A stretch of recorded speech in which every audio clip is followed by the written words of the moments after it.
I'm Lenny Stern, and I'd like to share some of the breaking glass lessons I've learned over the last 30 years in politics, marketing, and issue advocacy.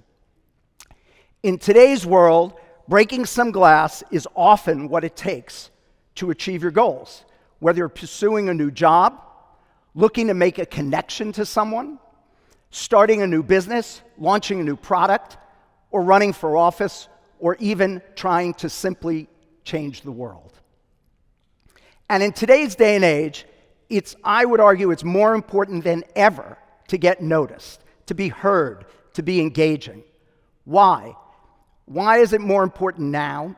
Because it's not just what you say that matters, but it's what you hear and what you make people feel. And in today's world, making people hear you, notice you, feel you, all of those things is harder than ever before. Why? We don't exist in a vacuum. Everything is going around us. There are tons of powerful cultural forces overwhelming your audiences. It's making them harder to really get your message across or make them care about what you're saying. There's immense media fragmentation. There are reality bubbles keeping people from hearing anything that doesn't align with their existing beliefs. There's this quote by a professor from Yale, and he says, "I don't want the truth to get in the way of who I am." People are wrapped up in their identity. There's entrenched tribalism and polarization. There's a deficit of attention going around. There's a second-long news cycle making things harder for people to listen and connect to you. There's a dramatic feeling of being on the cusp of great technological change, and that's exciting, but it's overwhelming and it's scary. And there's a wave of crippling crises, from pandemic to recession to war, that's creating what we call sustained instability that we're all living in. And when that happens, what often happens is there's a feeling you can't get anything to do to survive these crises, and it's something that we call learned helplessness. With all of these forces coming into play, it's harder and harder for your audience to pay attention and care about what you have to say. You can't expect it. You have to make them hear you. You have to earn it. You have to break glass. So how do you do that? Here are a handful of suggestions born from my work over the years, from working with CEOs and presidents, that I'd like to suggest you consider. The first one is a simple one. It's about definition. In politics, you do that by defining yourself as a relatable candidate to the people, and defining the opposition as anything but that, and also defining what's at stake. In 1964, Lyndon Johnson ran a television ad called The Daisy. It ran once. It's the most memorable political ad ever. It had a little girl pulling petals from a daisy as a countdown went 10, 9, 8, 7, 6, and a big mushroom cloud of nuclear holocaust came about. It was a very powerful way of defining Lyndon Johnson as a candidate of peace, Goldwater as a candidate of war, and what was at stake was existence. In 1984, Apple was the challenger candidate, and they launched their new PC with an all-time great TV spot that also only ran once on the Super Bowl, but is seen as the greatest commercial ever.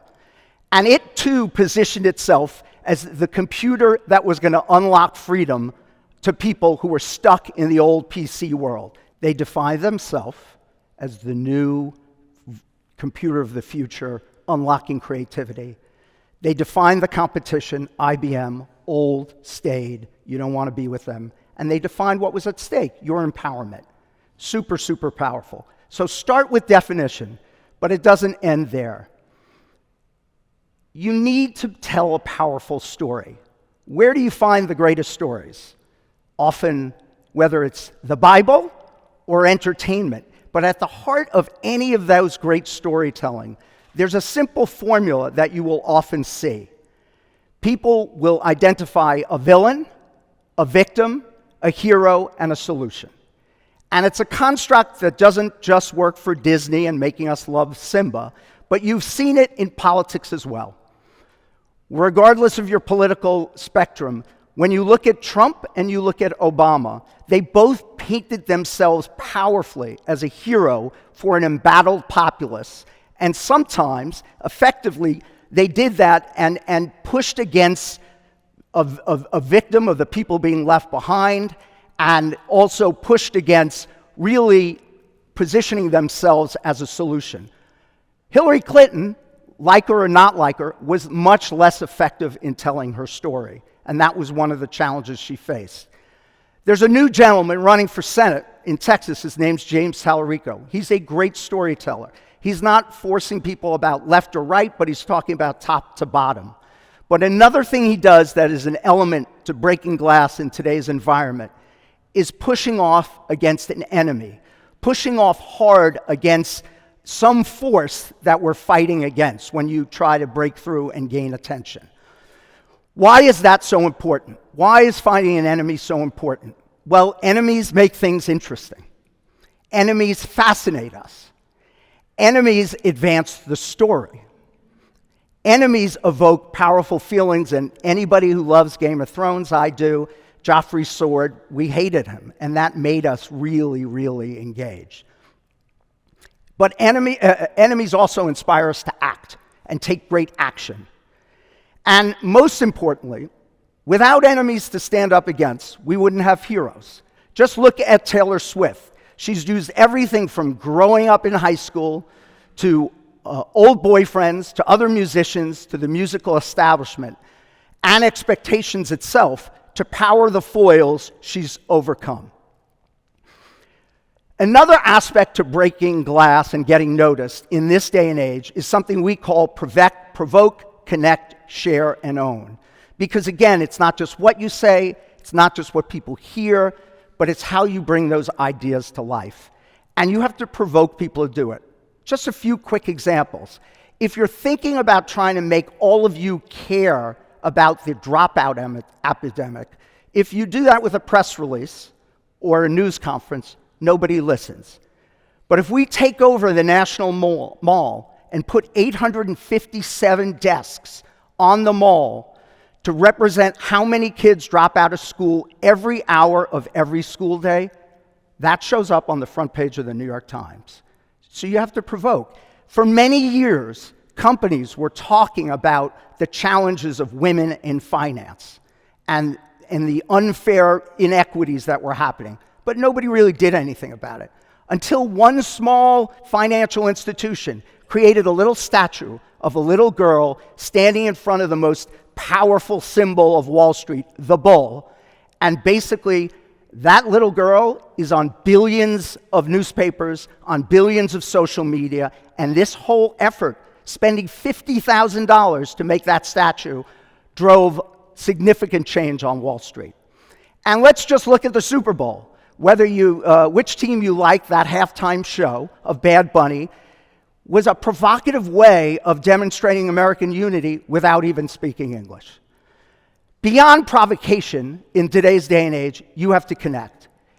Before you try selling yourself to someone, you have to let them know you understand their values. And again, regardless of your politics, we were lucky enough to work on the Obama campaign on the youth effort. One of the things that was so powerful about that campaign was the ability to connect to people's values. At first, it was young people who were frustrated with what was going on. And we didn't sell Obama, we sold getting registered. The next, we sold a very powerful thing that had been absent for many years, hope. The next thing we sold was the fact you could do something about it. So connecting is super important. And in this day and age, no one wants to just be told a story. They want to participate in it. They want to feel like it is not your story, but they are part of the story. We were lucky enough to work with the Live Strong movement and create the Yellow Band with some colleagues.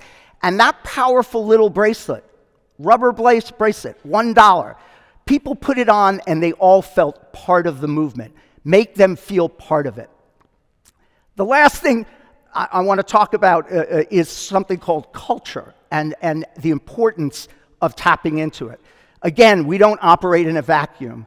And you have to figure out how to tap into cultural moments to make what you're saying relevant. We were lucky enough to work with the country of Iceland starting during COVID. And we helped this small country own the zeitgeist by repeatedly connecting and exploiting cultural trends. In COVID lockdown, we allowed people to scream into the abyss when they were frustrated on their couches. When they were getting off their couches, we said, give us your sweatpants, we'll turn them into boots if you come to Iceland. And finally, when Mark Zuckerberg tried to convince the world that alternative reality was the right thing and to put on a metaverse headset, we introduced the Icelandverse, a total real reality in that moment. By tapping into culture, it's a way to drive people's attention. Sometimes beyond pushing off culture, particularly in complicated issues, you have to find a common ground. There's so much division right now. Trying to find a way into a conversation that brings people together, connecting to one thing, the impact on kids, is a very powerful way of bringing people together, and that's sometimes the way to unlock people paying attention. The last thing is something I would call the thin edge of a wedge. And I always use the example of when you go to a cocktail party and you're at a bar and someone comes up to you and starts telling you the life story. And they're going on and on, and all you want to do is go over to the shrimp because you're tired of hearing from them. That happens to me sometimes. But then there's always someone who tells you something really interesting. They find a way in, and you want to stand there and hear more. And if you think about the drinking and driving movement, many years ago, a thin edge of a wedge to get into this conversation was this idea of designated driver. So it was a powerful way to start talking about one aspect to tell a broader story. All of these strategies can help you draw in your audience and make them notice you and hear you and feel your message. And that will make a difference to you in whatever you're doing. So I'll leave you with this. And it's some advice someone once gave me, a mentor of mine. And he said that 10% of the people have the power to change the world. But then he paused and he said 1/4% of that 10%, do the math, actually have the courage to get noticed, to break glass, to be heard. I encourage you this afternoon and going forward, be part of that 1/4%. Go after your dreams, it's more fun. And when you do that, make sure you break glass. Thanks.